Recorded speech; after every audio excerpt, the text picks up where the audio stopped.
In John chapter 15, Jesus said some really radical, revolutionary things to his disciples that also he's saying to us today, because everything he spoke to them is also for us. And this was in the context where he was preparing his disciples for the fact that he was going to the cross very soon. This was his last time together with them. And so he was kind of briefing them and preparing them for this. However, in John chapter 15, verse 13 to 15, Jesus said this: "Greater love has no one than this, than to lay down one's life for his friends. You are my friends if you do whatever I command you. No longer do I call you servants, for a servant does not know what his master is doing, but I have called you friends. For all things that I have heard from my Father, I have made known to you." And what's radical and revolutionary about this passage is that Jesus called his disciples friends. He actually changed their status from servants to friends, and it's an amazing, amazing thing. And he's speaking to you and me also. In the first verse, he says, "Greater love has no one than this, than to lay down his life for his friends." And he was actually predicting in that moment, again, the cross, that he was just about to go to the cross. He would be laying down his life as a sacrifice to save us, to redeem us, and to bring us back to the heart of the Father.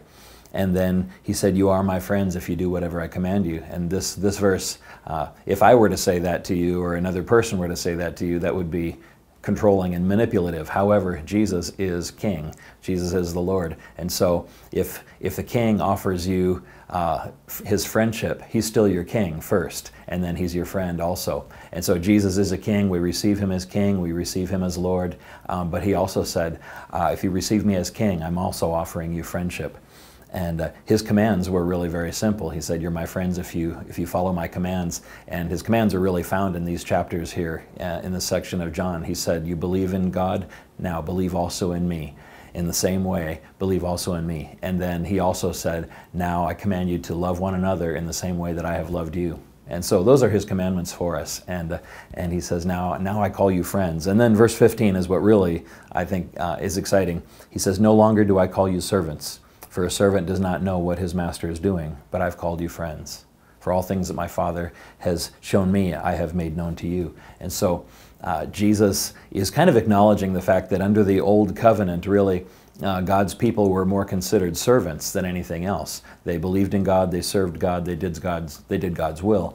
But here he's saying a servant doesn't even know what the master is doing. The servant's job is simply to obey what he's told to do. He doesn't get to question, he doesn't have to understand, nothing like that. The servant you don't love the servant, you don't anything like that. The servant has to do what he's told.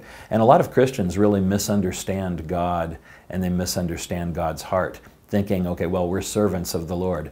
Okay, yes, but not in the sense that a lot of people think. A master doesn't care about the servant. The servant's value is in their service and their obedience in carrying out their orders. That's where their value is. But Jesus is saying, I'm not calling you a servant. Your value to me is not in your obedience, not in your service. Your value to me is in relationship.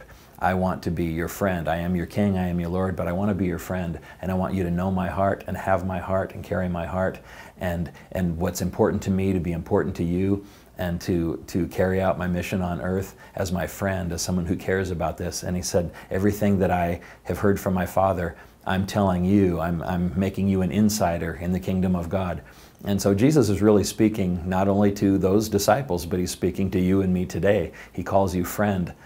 What's also amazing about this is that the disciples, I'm pretty sure, understood in the Old Testament, the Old Covenant, the only person that ever got called a friend of God was Abraham. And God referred to Abraham, my friend. And what we know about Abraham is that God made him a promise, and Abraham believed. Because Abraham was a believer, he was a model for us. And Jesus now says to his disciples, now I'm calling you friends also. You're believers, you know me, you trust me, you're believing me, you're following me, and I'm calling you friends. And mostly what I want you to understand is that Jesus calls you a friend, he offers you friendship, and he says, your value to me today is not just in your obedience, not just in your service. Your true value to me is heart-to-heart relationship. That's what I want with you. That's what I want from you. That's where the value is. Please respond to my heart and be my friend.